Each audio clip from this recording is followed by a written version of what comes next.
In a breakup, especially when we have lost someone that we love and wanted a future with, our instincts can work against us. They can make us chase that person, text them, call them, do anything we can to keep them in our lives.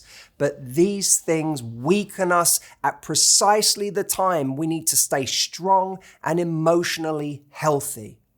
Enter the no contact rule. The no contact rule is essentially the period of time over which we decide having no contact is for the best when it comes to our ex. And this has two positive effects. The first one is it actually gives us a chance at recovering without constantly reopening the wound by communicating with this person. The second big effect that it can have, though this isn't why we should do it, is that it actually makes the person realize what they've lost. If someone is continuously in contact with us, they never feel the effects of the breakup that they instigated. Now, you may be wondering, how long should I go no contact for?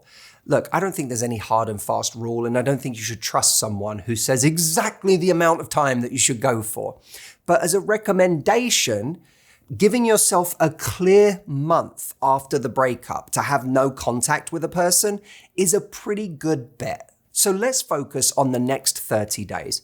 Now, what I know from coaching people in this area for nearly 2 decades of my life is that there are moments where it gets confusing and complicated and you don't know what to do.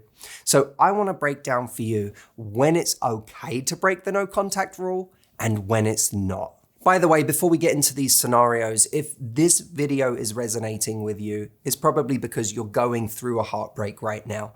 And if you are, I want to tell you that what I'm doing here in this video is taken from a much bigger masterclass that I'm doing this coming Tuesday live with people from all over the world called How to Heal from Heartbreak. It's free. I'm going to be there giving you my help, everything I've learned live. I'm only going to be doing it once, and I want to invite you to come and join us. It's a great way to continue the progress that you're going to get in this video in a much more profound way. You can sign up for free by going to lovelifetraining.com. It'll take you 10 seconds, and I'll send you a link by email so that you can join us on the day on Tuesday. It's happening at 11 a.m. Pacific time. So make time in your diary and I will see you there. Scenario number 1. Should you break the no contact rule when it's their birthday? In the next 30 days, their birthday is coming up and you find yourself asking the question, what do I do? It's their birthday. Do I text them? Do I not text them? We were together for so long. Am I really not going to text them on their birthday? Yes, that's exactly what you're going to do. You're not going to text them on their birthday. If someone broke up with you, if you're no longer with them, then what right do they have to get a text from you on their birthday? And you might be thinking to yourself, but I feel bad. It's their birthday. But it doesn't matter. You're not the only person in the world who's capable of texting them on their birthday. And you also have to suspect yourself, why is it you really want to text them happy birthday? Is it because it's their birthday? Or is it because it feels like a legitimate excuse to reach out to them and break the no contact rule? Remember, they need to feel the loss of you. If they are even to realize what they've lost, they have to actually experience loss. And they're not going to feel it if every birthday or Christmas or pancake day, they get a message from you reminding them of your favorite times together at the Waffle House. Number 2, should you break the no contact rule in tragedy and hard times? Firstly, if you were dating for 2 months, someone who eventually said, yeah, I'm just not ready for a relationship, and then, their cat dies, that's not for you to write to them and console them and say how sorry you are. They're not that big of a deal in your life. There's someone who you dated for a minute and they didn't want a relationship. If you've been with someone for 3 years and you had an extremely deep and meaningful, loving relationship, and then someone dies in their family, by all means, Reach out to them and say how sorry you are and that you are thinking of them. That's a kind and loving thing to do. And you don't have to compromise on your standards for kindness simply because you have broken up, especially when it comes to something as big as that. But what if you lose someone or you go through some kind of tragedy and you want to reach out to them? You have to ask yourself, is this really a good move for my mental health? Even if it offers me some initial comfort to get close to someone who has loved me in the past or shown support in the past, is this really someone I can rely on for support going forward? Are they going to be there next week and the week after that and the week after that? And even if they are, has anything really changed? Or is this just going to reopen a wound with someone whose stance remains the same on whether they want to be with me, adding a further complication and more grief to a situation where you're already in pain? One of the most beautiful things that happens to us in dark times in our life is that we can actually find new support systems in people who show up for us in those times. But we can't benefit from new support systems if we keep going back to the old ones. So though you may be tempted to reach back out to them, the best thing you can do is find support in the people who can durably be in your life. Scenario number 3, should you break the no contact rule when you hear on the old grapevine that they miss you? There's a very common scenario where you'll be hanging out with a friend of yours or even a friend of theirs, and some perhaps well-meaning friend who knows you both says, they're not doing so great without you. Just between you and me, they miss you a lot. When someone says something like this, it messes us up. Because in our mind, we're like, well, if they miss me, maybe they're just too afraid to reach out to me. Maybe I know they're always so prideful. I know that about them because I know them so well. They just don't want to reach out to me and get over themselves in that way. Maybe they need me to reach out to them. Maybe I should reach out to them. Maybe I should just give them a call and check in and let them know how much I'm missing them. In these moments, we are not taking the facts of the way this person is actually behaving in relation to us. We're not taking the facts of how much our ex is actually reaching out or telling us that they want us or that they've changed their mind. We're simply listening to hearsay. In a court of law, hearsay doesn't stand up. I don't know this from having any kind of legal practice, let's be honest, but I've seen the shows, I've seen the movies. We all have. The moment where you have the judge and the prosecutor and the defendant, and the prosecutor says, there was a thing and there's so-and-so said this, and the defendant says, objection, Your Honor, hearsay. And the court says, overruled. Does he say overruled? I think he says overruled. Overruled. So now imagine that you're with your friend and your friend says, they miss you. I think they're having a really hard time without you. I want you to stand up in that coffee shop, smash your fist through your oat milk flat white and say, objection, Your Honor, hearsay. That doesn't get admitted into the notes. I'm not acting on that. Just because you say that they're missing me or whatever, it doesn't mean anything to me. Are they saying they miss me? Are they giving me a call and saying they're having second thoughts? No? Then quiet in my courtroom. The bottom line is, don't listen to what your friends are saying. The only thing that actually matters in relation to the no contact period is what your ex actually does. If they don't do anything, there's no reason for contact. Number 4, should you break the no contact rule when you bump into them? This is a really hard one. You find yourself in a situation where you didn't expect to see them and now you have. Your stomach is in knots, your adrenaline is up, you feel like you're breaking out in a cold sweat, you want to be perfect in that moment, it never feels like we're perfect in that moment, and then you leave confused and with the wound having been reopened. What do? Do you reach out to them? The answer is, if they haven't reached out to you, no.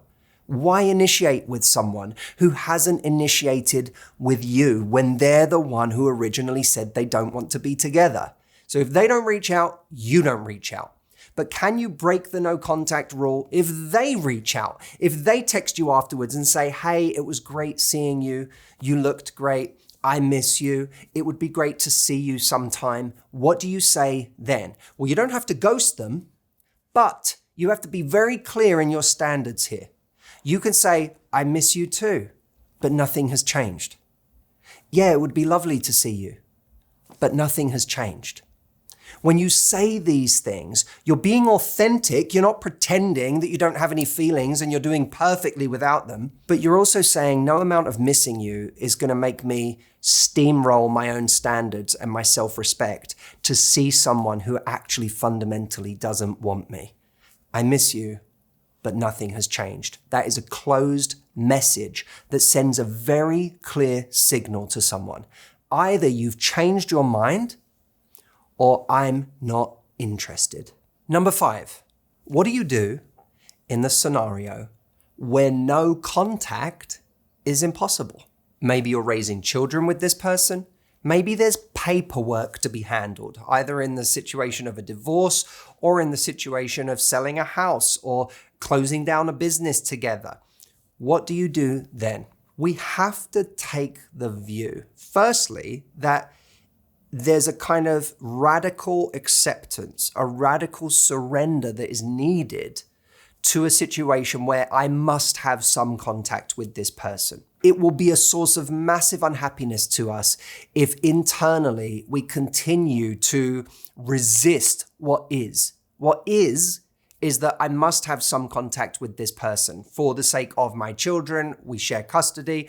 I have to have contact in terms of arranging when they pick the kids up, when I do, etc. But what we can do is say, outside of that, I should limit any communication I have with this person to the bare essentials and no more. When I drop the kids off, I don't have to stay. I don't have to make small talk. It can just be about that moment. I can still be pleasant. I can still be kind. I can still be my best self because it makes sense to be in that situation and not to create antagonism. But outside of that, I am going to focus on expanding the rest of my life. And that even comes down to the message you communicate to friends and family members who you may say, hey, I know that my ex is still in my life in this capacity because they have to be, but I don't want them to be a topic of conversation anymore. So ask me about any part of my life except them, because the truth is I'm only containing the amount I have to think about them to the moments that I need to deal with them. Outside of that, I'm growing and expanding my life aggressively in new directions. Number 6, can you break the no contact rule when they reach out to you? Now, this is probably one of the most common things that happens during the no contact period. Someone texts you and you don't know what to do. It feels so tempting to text them back. It feels so good that they're thinking of you. But remember what we said before. Someone saying, I miss you or I'm thinking of you does not constitute them saying, I've changed my mind about wanting to be with you. So what I said before still stands in this situation. Someone says, I miss you. You say, I miss you too, but nothing has changed. Now, if they continue to message you after that, that's where I want you to get a little productively angry.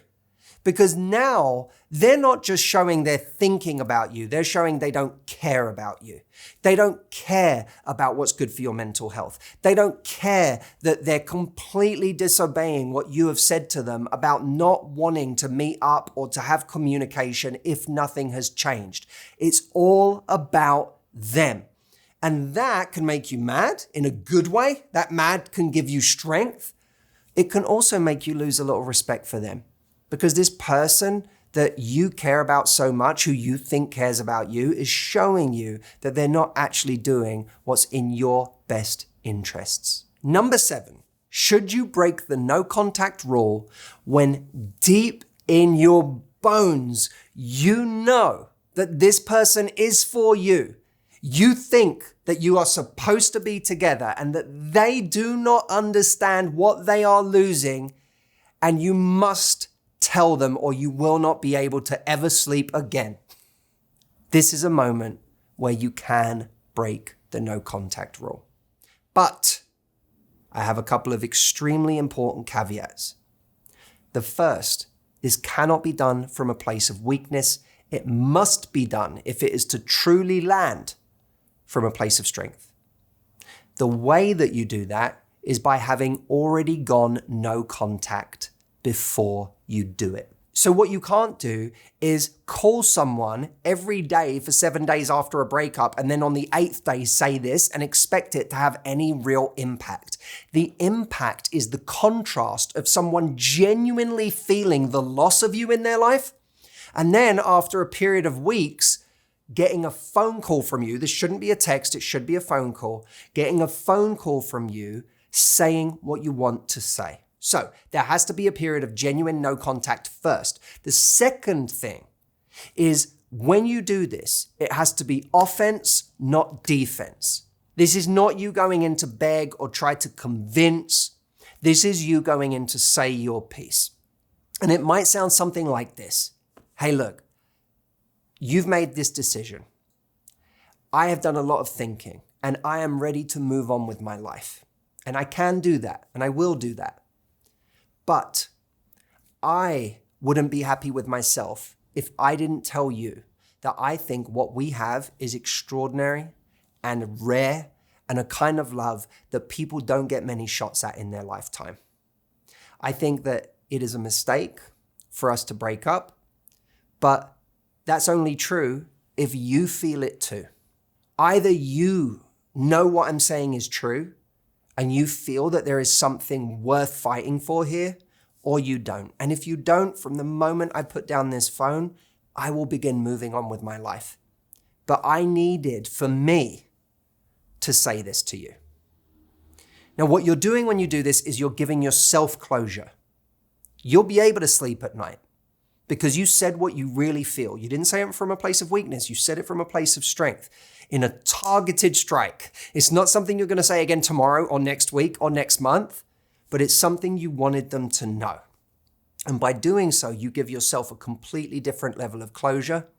And when you broke the no contact rule, you did it from a position of strength. Now, if you've watched this video and you feel like it has made practical distinctions that you don't hear anywhere else, I have 2 things I want you to do. Firstly, leave me a comment and let me know what you thought of it, what resonated the most. Secondly, go to lovelifetraining.com, sign up for free to the event I'm doing on Tuesday because you haven't seen anything yet. That is going to be a powerful training for anyone who is heartbroken. Send the link, lovelifetraining.com, to your friends, your family, anyone you know who is in pain right now, whether they're going through a fresh heartbreak or whether the heartbreak is one that's years old that they still can't seem to move on from.